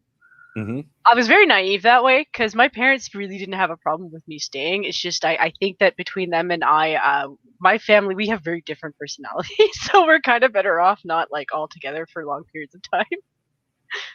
Like I could spend a week for them and be fine, but like after that, we drive each other nuts. Tell you another really good TV show that got canceled way too soon. Didn't you know? Okay, well, Didn't last. Was an old show called Erie, or was it Erie, Indiana? Because it was in Indiana, Erie, but it had that Stranger Thing feel to it. It was like there was all this sub stuff going along in this town, supernatural stuff and everything. Um, really good. Um, I really enjoyed it anyway. The Monkees, yeah, I mm, loved the Monkees when I was a kid. Growing up, I would probably still watch them now if I could, if they were you know, I still. appreciate the Monkees because they were the only thing that they would play during the day that I could watch that wasn't like weird cartoons or like shit I would never want to watch when I Yeah, was sick. They were great. I liked them. I didn't mind their music too. It was catchy. yeah, but that Erie, Indiana had a very much a Stranger Things type feel to it, long before Stranger Things come out, of course. Mm.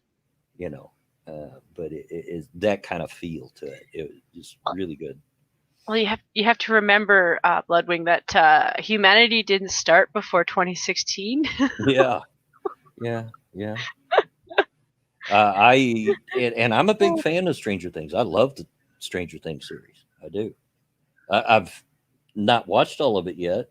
I got distracted, never got back to it. I need to finish watching the last season, but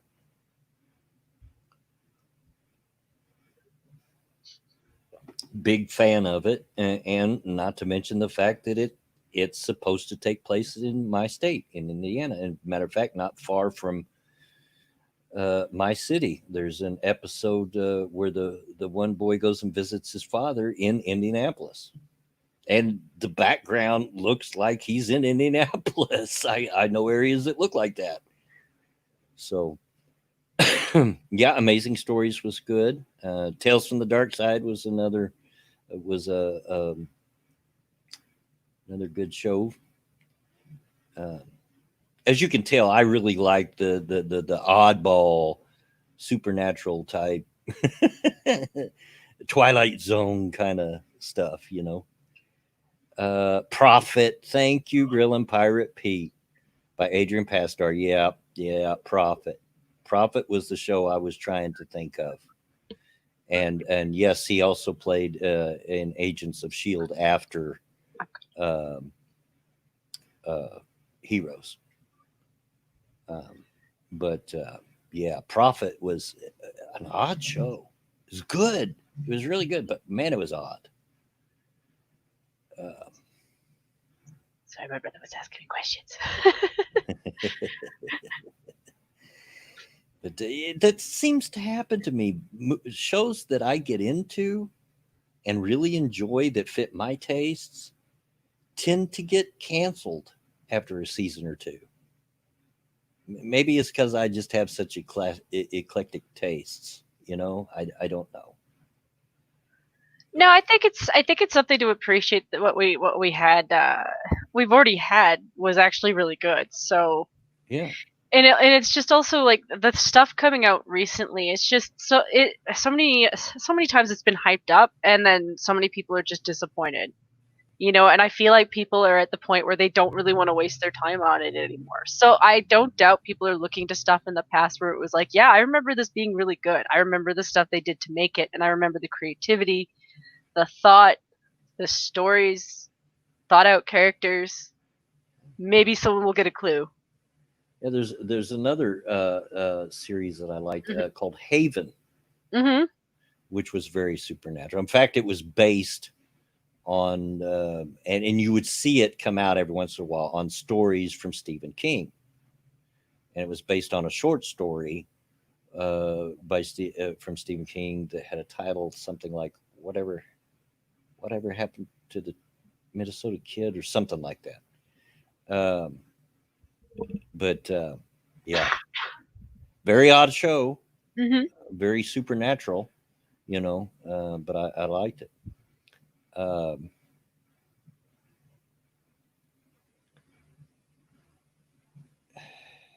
WKRP in Cincinnati, yeah, had some good actors on it and some funny parts. Um, it was a good comedy. Um, but yeah, I do have a tendency of gravitating to the odder shows, and especially if they have a supernatural bent to it or a science fiction bent to it or something like that. Yeah. Um, that'll draw me in. I haven't watched the latest episode, but there's a series on Netflix, and again, I can't think of the name, but it's about a future where rich people can afford to have their memories uploaded to a disc, so Yeah. essentially they never die because it can be transplanted into a new body. Yeah, I saw that one and I was like, I don't know if I how I feel about the concept of this. If you watch the entire first series, or at least for me, when I watched it, it all came together. I haven't watched the second season, but um, I did enjoy Altered Carbon. Thank you. Yes. Uh, need to get on that. I've got so much I need to do, and I just can't seem to find time to do. But here's the thing, guys, because you may ask yourself, well, he's been off. Why don't he do another episode of Redneck Trek or whatever? And it's not that I'm tired of it but I have a tendency of I just do what I want to do, whatever I feel like at that time. And if I'm not feeling like doing that, then, and all too often lately, I end up playing Skyrim because I'm just really back into that right now. Because it's almost my Skyrim game is so heavily modded, it's like a completely different game. It's a whole new experience. It's just You're enjoying really fun. yourself. I am. I'm having fun, and I'm learning new things. I'm testing my brain in learning to use these mods and so forth, and on how to over mod it. Because I don't know if you heard, it Hmm. was early in the thing, but there is a hard cap of 255 plugins on Skyrim. But if you know what you're doing and have the right programs to do it with, you can go above that. And mine's at 305 mods right now. So see, you know what we need to do for you, Blood? We need to get you up to the point where you can just stream that, and then you can just play your game, and then Well, just play your game, and some of the mods would have to be Mhm. removed. It's not necessarily that they're sexual content, but it Oh, is there might be adult a little bit content. no. There's nudity, Yeah. because some of the better skins that you can get to make your character look better just happen to also make them nude. It's just the way that I don't know why it's the way it works. And I No would have, judgment. yeah.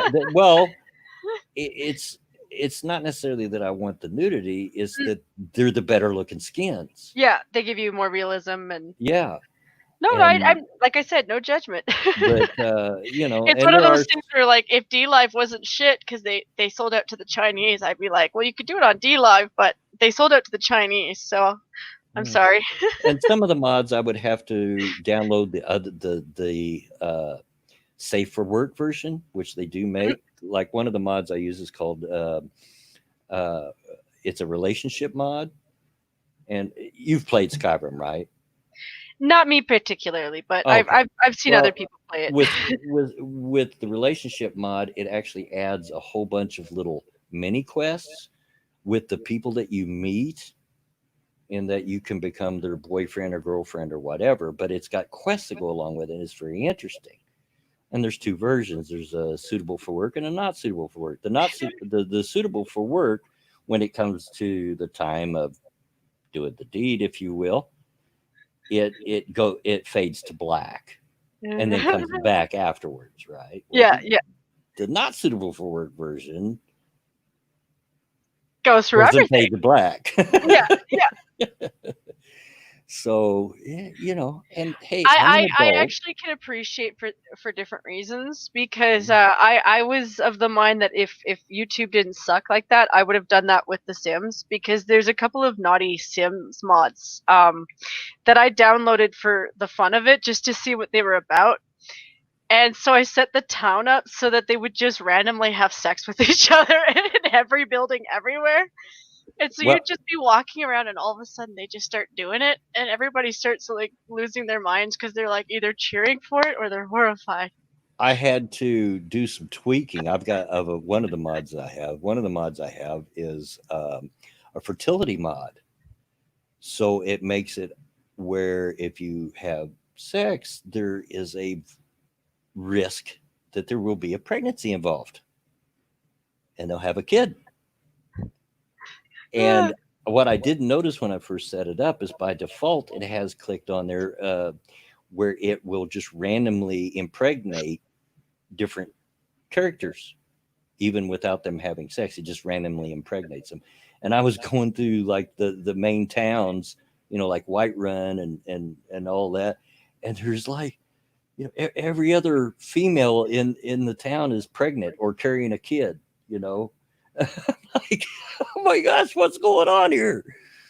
So when I figured out what was causing it, I said, oh no, got to click that off because that's no. But yeah, I could Yeah, do some tweaking of it. Probably find some yeah. good looking skins that doesn't make them nude, and stream it. Well, that would be fun. I But mean, like, because we always like at least listening to you or watching you do if it. I can find Yeah. the right mods to Hmm. use, it wouldn't be that hard to do because I use Mod Organizer to. Okay. I don't install the mods directly to my Skyrim. My Skyrim is pristine except for an ENB, and an ENB affects the environment, makes it look better, more realistic. If that makes Hmm. sense. Yep. That's the only thing that I've put into my Skyrim folder. Mod Organizer and the Nexus's own, which is called Vortex, mod it without putting it in that folder. It does it from outside of the game. Yeah, I do that too. I actually have one too because I use that for Stardew. But I use Mod Organizer too. I think it's more robust and has it's not as user friendly as Vortex, but once you learn how to use it, you can do more with it. Yeah. So you can set up multiple profiles, and each profile will have different mods installed on it. So you just click a tab and go to a different profile, fire the game up, and it's got different mods. Okay, and then you can quit out and click to another tab, fire that up, and that's got different mods. So it Yeah. wouldn't be that hard to do for me. I just have to find the right ones to hide the nudity because they don't like that on YouTube. So, But much as I know that you're enjoying that one, I do have to refer you back to this Barn Finders just because it's the level of redneckness that I think that you should judge. I mhm. think you should judge because like when they get to the alligators and like the stuffed animals and you're trying to sell like blow up dolls and it's amazing. Angry Illinois says the mods I'd use would be the ones that you can install from the game menu, and I could do that. I've got an account with Bethesda. I could do that, but by Mhm. and large, the mods that are on the Nexus that are just user created and outside of that are much better mods. Just more thought put into them, and they work better and they look better and just much better mods. Um, and so much of I hear, I don't know this for fact, haven't seen it in mine, but I hear that many of the mods that Bethesda are putting out, these are the mods that you would reach from the game menu, are behind a paywall. And I don't like that because I'm of the opinion that user created mods should be free. That's just my opinion. No, actually, Ryan Rollins, the large fun bag, I actually have a little small mod, and all it does is allow me to edit any character in the game. All I got to do is have them have my cursor on them, Mm. and then I go into the mod configuration, and I can. It's not like I can't edit every little aspect of it, but I can make the boobs smaller. I can make their butt smaller, and I'm a follower addict. A majority of those 305 mods are followers. New followers that you can have follow you around and help you out.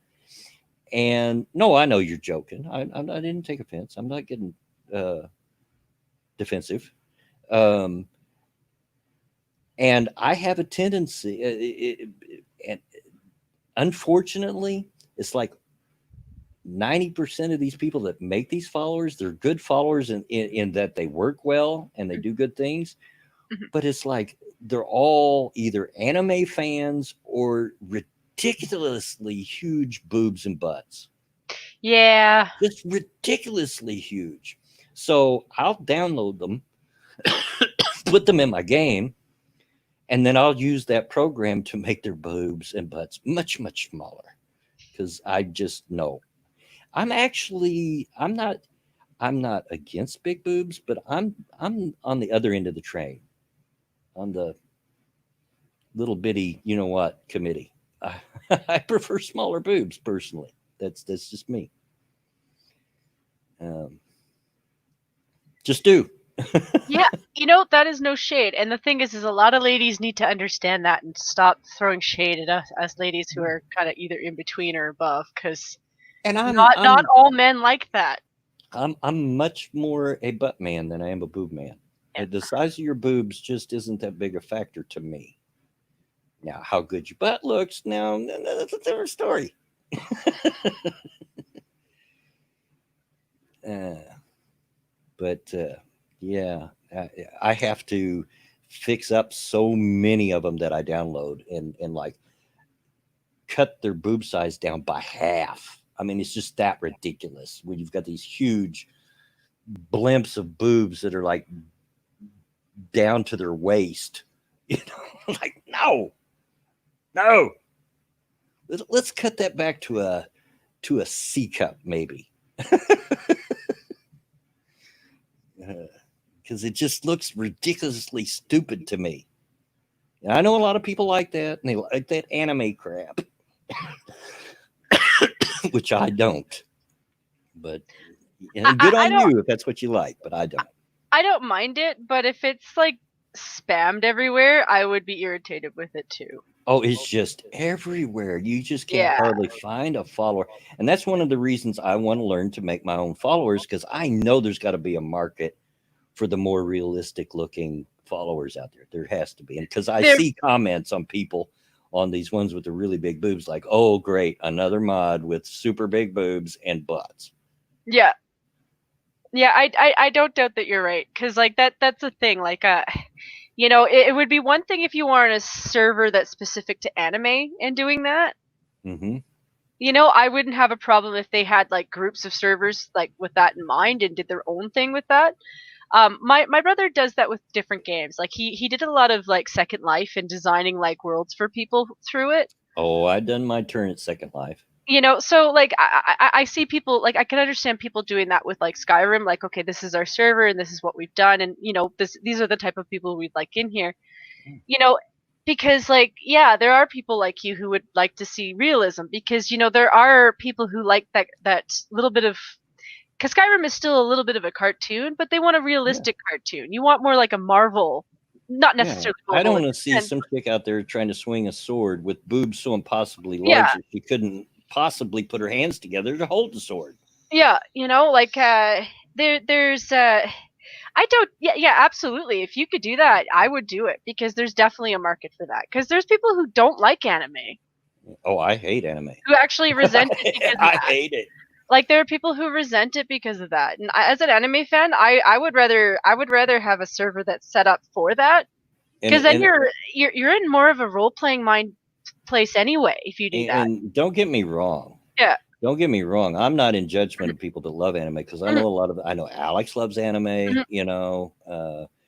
I, hey, you do you if that's your thing. But I personally don't like it. and it goes beyond not liking. I just really detest it. I don't like it. I don't like the Yeah. art style. I don't like the animation. I don't like the storylines. None of it. It all annoys me. I hate it. But Mm. yeah, these people on the Nexus need to understand that not everybody's into that.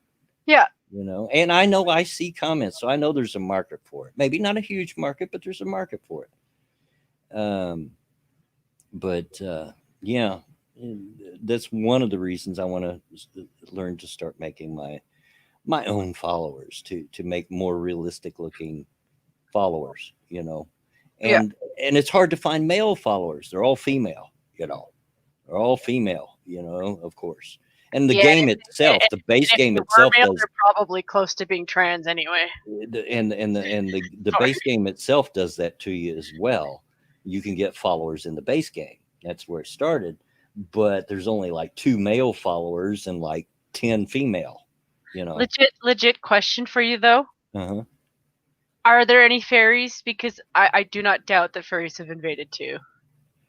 Well, it's ripe for furries because the base game has 2 what they call beast races. Mhm. And you've got the Khajiit, which are cats, Yeah. and the Argonians, which are lizards. Mhm. So yeah. Like all they need to do is introduce a wolf one, and all Oh, No, they're there. well, there you go. They're there. But anyway, as I look up at the clock, my goodness, after you come on, it just went quick. We're at the end of the stream. We're a little bit past, actually. Jen, thanks for coming on in a pinch. Oh, no problem. And helping me out there a little bit. Is there anything you want to shout out? I'm honestly just waiting a little bit before I can really do anything because my computer is not in a good state. It's like I cleaned it out, so it's functioning a little bit better from that. But like even from where I took it apart, I can see that I probably need to get some cooling gel and maybe some tightening going on to keep it going a little bit better. I'd rather take that into a professional to do because I'm in that position where if I broke something, I can't replace that. Right. So Okay. I'd rather put in the money for someone to do it. My brother does have friends who can. It's just a matter of, like I said, I'm waiting for a little bit of money to do it, and then I'll probably be back on track. But on the other hand, I'm also looking for work, so there's a good chance I might not be around as often if I do get something, because I'd like to purchase a better computer, and if I purchase a better computer, regardless of whether or not I'm working, I will be streaming. Well, that's Right? what's happened to me. Yeah. I got back to work, which I was glad to do, but it is affecting my channel because if I'm working, I can't stream. And speaking of which, this week I've got to work tomorrow, and then I am off another 5 days straight. It's one of those weeks. So there will be a stream Tuesday. There will be a stream Thursday, unless something unplanned for happens. But there will not be a stream next Saturday because that'll be after I work tomorrow. That Saturday's the first day I have to go back to work. And they're going to kill me. It's an 8-hour shift, and that's 8 hours straight of no break. So, yeah, it's going to be a rough one, folks. But anyway, I will see you Tuesday and Thursday. But I hope everybody's had a good time. Thank you to everybody that's come out. Appreciate you, honest to goodness. But for now, until then, get out of my yard. Bye, folks.